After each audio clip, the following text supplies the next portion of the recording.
2 days before her wedding, Rose Amponsah felt like she was walking on sunshine. The air around her buzzed with excitement as she boarded the bus heading toward East Legon. She had returned early from her trip, eager to surprise her fiancé, Desmond.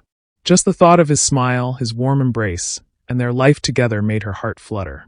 The bus rumbled through Accra's lively streets, the familiar chaos offering comfort. Vendors shouting, children chasing footballs, palm trees swaying gently in the breeze. Rose grinned, clutching her handbag tightly, lost in daydreams of happiness. At the bus station, she hopped off and hailed a taxi. The driver, a middle-aged man with a kind face, noticed the glow on her face. "You look happy today, madam. Wedding coming up?" he asked, peeking at her through the rearview mirror. Rose chuckled. "Yes, sir. 2 days to go. I just came back early to surprise him." "That's wonderful. You must be excited. It's a big day." "Oh, very," she replied, her eyes shining. "Congratulations in advance," the man said warmly. "Thank you," Rose answered, still smiling. The taxi wove through the leafy, quiet luxury of East Legon. As familiar landmarks passed by, her heart pounded faster with anticipation. When she reached the house, she unlocked the front door with her key. The familiar scent of fresh flowers welcomed her. She tiptoed into the living room, past the ivory couch and the framed engagement photos that still gleamed with joy. Her soft smile lingered as she imagined his surprise. She had even worn the blush pink dress he loved. "Desmond?" she called, her voice full of hope. But the response was not his voice, it was laughter. Low, intimate, coming from the bedroom. Rose's heart dropped. Her steps slowed as she approached the door and gently pushed it open. Time froze. Desmond was shirtless, tangled in bed with her best friend Lydia. The sheets twisted around them like vines of betrayal. The two stared at her, not with guilt but with indifference. Desmond's expression hardened. "Oh, you're here," he said flatly. "You should have called, given me a heads up." "I should have called?" Rose asked softly, the corners of her lips twitching into a pained smile. "When did this begin, Desmond? Was it when you finally learned to walk again? Or while you were still stuck in that wheelchair?" "Rose," Desmond snapped, his voice rising. "How dare you?" "How dare I?" she repeated quietly. Her voice rose with emotion. "You're ungrateful and heartless. I helped you walk again, Desmond. When doctors said you'd never move, I stayed. I prayed. I massaged your legs every night. I studied therapy techniques to help you recover.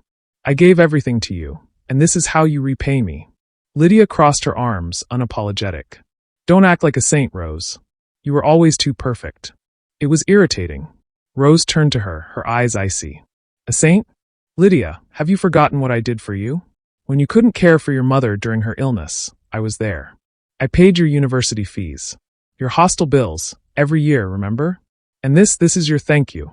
Lydia stared at her in silence, unmoved. Rose looked back at Desmond, who still hadn't moved. "And you," she whispered. "If I had known this was coming, I wouldn't have lifted you off that hospital floor. I should have just called a nurse and walked away. It would have saved me so much." Desmond looked at her coldly. "I never asked for your help." His words sliced through her like a knife. Rose didn't flinch. She calmly pulled the engagement ring from her finger and threw it onto the bed. "The wedding is off," she said, her voice cold and clear. "Don't be dramatic," Desmond muttered. But she was already walking away. That evening, Rose sat quietly in the corner of an upscale restaurant. Her parents flanked her protectively, her mother in a deep blue dress, her father in a tailored navy suit, calm but visibly tense. Across the table sat Desmond and his parents. Desmond was scrolling through his phone, his posture careless, as though the purpose of their meeting was unimportant. Desmond's father adjusted his cufflinks and cleared his throat before speaking. "I know mistakes were made, but it's just 2 days to the wedding. We can't let small matters destroy a lifelong arrangement." Rose's mother, Angelina, slammed her palm against the table, her eyes blazing. "Small matters? Your son cheated on my daughter. With her best friend. And let's not forget, if it weren't for my daughter, your son would still be in a wheelchair." Desmond clenched his fist at those words, his jaw tightening. Still, he kept his eyes on his phone. Desmond's mother took a measured sip of her wine before speaking, her voice calm, almost condescending. "This is just a phase. Men are weak when it comes to temptation. He's still young. And please, can we stop talking about how your daughter saved my son?" She chose to help him. No one forced her. Angelina narrowed her eyes. "And what I said is the truth. If your son were still in that wheelchair, he wouldn't have had the chance to cheat. She paused and added coolly, and I suppose you speak from experience when you say men are weak before temptation. Desmond's mother froze for a second, her expression stiffening. But she said nothing, hiding behind another sip of wine. Enough, Desmond's father barked. What do you want my son to do? Kneel and beg. He has the right to love whoever he wants. If he no longer loved my daughter, Mrs. Amponsah snapped, he should have ended things before now, not cheat on her just 2 days to the wedding. Finally, Edward, who had remained silent until then, leaned forward, his voice calm but firm. Our daughter will not marry a man who betrayed her trust. This meeting is over. The Amponsahs rose together, poised and proud. Desmond finally looked up from his phone. His eyes locked with Rose's. You'll regret this decision, he said bitterly. Rose held his gaze, her voice quiet but resolute. No, you will be the one to regret. Without another word, she turned and walked out with her parents, leaving behind the chaos, the betrayal and the man who had lost her. The following evening, Rose lay on her bed, staring blankly at the ceiling. Her room, once filled with excitement, now felt like a museum of heartbreak. Unopened wedding gifts stacked neatly in one corner, and her white gown hanging solemnly by the closet like a cruel reminder of what could have been. The door creaked open and her older brother, Emmanuel, stepped in holding a mug of hot chocolate. You okay, Rosie? He asked softly. She sat up slowly, tucking a pillow to her chest. I don't know, she murmured. He handed her the mug and sat beside her. He didn't deserve you, he said firmly. Honestly, if I had been at that dinner, I would have punched him. But of course, Mum banned me. That made Rose crack a small smile. There it is, Emmanuel grinned. The famous Amponsah smile. I thought we'd lost it forever. She leaned into him, her smile returning with more warmth. Thank you. You're going to rise from this, little sis. And when you do, it's going to be something beautiful. 2 weeks later, Rose sat curled up by the window of her apartment, her legs tucked beneath her, a laptop resting on her thighs. The early morning light filtered through the curtains, casting golden stripes across the floor. She hadn't touched social media in days. Most of her friends' calls had gone unanswered, except those from her family. But this morning felt different. Something within her had shifted, an urge to leave, to breathe, to start anew. She opened a search bar and typed, therapy jobs abroad. Scrolling through the listings, one caught her eye. Private children's trauma therapist needed, Seoul, South Korea. Must speak fluent Korean. Masters in child therapy required. Her heart skipped a beat. She had all the qualifications. A master's degree in child and adult therapy. And thanks to her love for K-dramas and Korean variety shows, she had been studying the Korean language for years. Without overthinking, she applied. 3 days later, her inbox chimed with a new message, and it read, Congratulations, Ms. Amponsah. You've been selected for the position. She stared at the screen, frozen in disbelief. Then slowly, her lips curved into a real smile. The first in weeks. Over the following days, Rose got to work preparing for her new chapter. She found a charming 2-story home listed on a Korean housing site. The upper floor would be her residence. The ground floor, the crochet shop she had always dreamed of owning. The agent was kind and helpful. After a few virtual tours and phone calls, she made the down payment and signed the necessary documents electronically. It all felt surreal, but right. She packed lightly but purposefully. Clothes, her crochet tools, her therapy books, and just enough hope. 2 days later at the Kotoka International Airport, Rose stood at the departure terminal with her parents and brother. Her mother clutched her hand tightly. Call us every day, okay? And forget about that idiot. An amazing man will find you. Her father pulled her into a warm embrace after she was done talking to her mother. Go chase your dreams, little angel. And just like your mom said, you'll meet a real man. Someone responsible like me. Rose laughed into his shoulder. Then she turned to Emmanuel. He kissed her forehead and then he said, And don't forget to smile at the first hot Korean man you see, all right? She burst out laughing. You're impossible. The boarding announcement echoed through the terminal. With one final wave, Rose walked toward her gate. She didn't look back. Her future was waiting.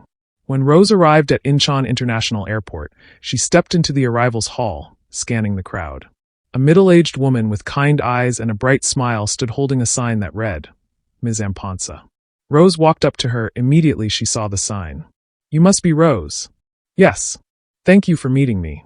I'm Mrs. Song, the agent you've been emailing about the house.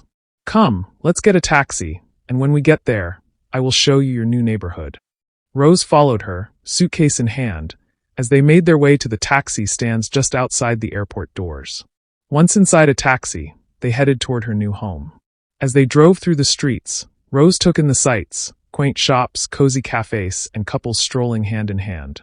The air was filled with the comforting sense of cinnamon and something sweet, like freshly baked pastries. The ache she'd carried for weeks loosened just a little. When they finally reached her new home, Rose knew immediately it was perfect. The house was clean and inviting, with warm wood tones and large windows that let in soft, natural light. The ground floor featured a neat shop space, just waiting for yarn and supplies. That afternoon, Rose visited the local market and bought supplies for her crochet shop. She filled the shelves with yarns in every shade and texture, displayed some of her handmade pieces, and hung a small wooden sign above the door that read, "Threads of Healing, handmade with heart." That night, as she lay on her bed, her phone buzzed softly with an incoming email from the hospital. "Report to work the day after tomorrow." Rose smiled, a quiet confidence settling over her. "Perfect," she whispered, placing her phone down and closing her eyes. That same night, across the city, Sangwoo, a 6-year-old boy, tossed in his sleep. A light sheen of sweat coated his forehead. His small hands clenched the edge of his blanket, his face twisted in fear. Then he gasped and woke up with a silent scream. Junwon, who had been watching his son through the baby monitor app on his phone, rushed in immediately. Still in his dress shirt and tie, work unfinished, he dropped to his knees beside the bed and pulled his trembling son into his arms. "Sangwoo, it's okay. It's Daddy. I'm here," he whispered urgently, trying to steady his voice. Sangwoo just clung to his father's shirt, his shoulders shaking, his eyes wide and distant, as if he wasn't really there. Junwon gently rocked him. "Shuh. It was just a bad dream. You're safe now." But it wasn't just a bad dream. It was a memory Sangwoo hadn't told anyone. He had seen his uncle in the hallway that night and heard the raised voices of his uncle and mother as they argued. And he had also seen his uncle stabbing his mother several times and him checking if she was dead before he walked out. Sangwoo didn't remember how he got to his mother's friend's house. All he knew was that he had run and run until he collapsed in front of her house. The call came hours later, when Junwon was away on a business trip, staying at a hotel across the country. "Your wife was murdered." That morning they had argued, said cruel things, left words hanging in the air like broken glass. He had walked out angry. He hadn't kissed her goodbye. He hadn't called back. And now, he would never be able to. Since that night, his son, once so full of questions, laughter, and curiosity, hadn't said a single word. Not even when he was found curled up, silent and cold, in front of his wife's friend's house gates. He'd brought in specialists, therapists, child psychologists. They all said the same thing. He's traumatized. He'll talk when he's ready. Junwon sat on the edge of the bed, still holding his son close. Sangwoo's tiny hand fisted the fabric of his shirt, as if anchoring himself to something real. "You're safe, okay?" Junwon murmured again, his throat tightening. "I promise. Daddy's here." Sangwoo said nothing. He just blinked, once, and then leaned deeper into his father's chest. Junwon stayed there for hours, long after the boy had fallen back asleep, unable to move. Unable to stop hearing her voice. Unable to stop seeing the hurt in her eyes. And unable to forget that the last thing they said to each other was not love. The next morning, Baek Junwon stepped out of his black car with his 6-year-old son Sangwoo. The glass towers of the mall shimmered above them, sleek and gleaming in the morning light. Workers greeted him with respectful bows, but he barely noticed. His mind was elsewhere. His son's small hand clung to his, silent as always. "We'll just do a quick inspection," Junwon said gently. "Then we will get some ice cream." "Okay." Sangwoo nodded faintly. Once inside, distracted by staff questions, Junwon didn't notice his son quietly slipping away. The boy wandered through the mall, past a bakery, around a bookstore, and finally stopped in front of a small shop window lined with colorful yarn and crocheted items. Inside, Rose looked up from behind the counter, surprised to see a little boy standing outside the glass, staring in. She walked up to the door and gently opened it. "Oh, hello," she said softly. "Are you lost?" Sangwoo said nothing, but his eyes scanned the shop as though searching for a memory. Without a word, he stepped inside and walked straight to a basket filled with crocheted flowers. He picked one up and examined it. Then, pulling a small notepad from his sling bag, he scribbled something and held it up. My mom used to make these. She taught me how to crochet. Rose's heart softened instantly. She knelt down a little and asked gently, "Do you want to try crocheting again?" He scribbled again, this time with sharper strokes. "No, it's boring and not interesting." Then, without another word, he tossed the flower to the floor and ran out of the shop. "Hey, wait!" Rose called out, quickly picking up the flower before chasing after him. Sangwoo didn't stop. He dashed through the corridors, past confused shoppers, and finally back to the center of the mall, where his father stood barking orders into his phone. His secretary was trying to manage the anxious staff, and security guards were searching the area in a panic. "There he is!" one of the security guards shouted, pointing. Junwan turned around instantly and walked quickly toward his son. Just then, Rose caught up. Still holding the little crochet flower, she stepped forward. She looked at Sangwoo, crouched down, and offered the flower back to him. He hesitated, his small fingers twitching again as though ready to throw it away. "Don't throw it," Rose said softly, her voice kind but steady. Sangwoo froze, staring at the flower. The tension in his body wavered, his chest rising and falling as though he couldn't quite decide. Behind him, his father watched, arms crossed, face unreadable. After a long pause, Sangwoo finally held onto the flower, this time gently. Rose gave a small nod. Encouraging. Understanding. She smiled faintly and said, "It's okay to feel everything all at once. You don't have to hide it. Just keep this with you. Let it remind you that someone understands, even just a little." Sangwoo blinked, his grip tightening. The anger that had burned in his eyes faded into something quieter. Then Junwan stepped forward. "Who are you?" he asked, calm and curious, his tone controlled. Rose stood, brushing a loose curl behind her ear. "Just someone who didn't want him to run alone," she replied softly.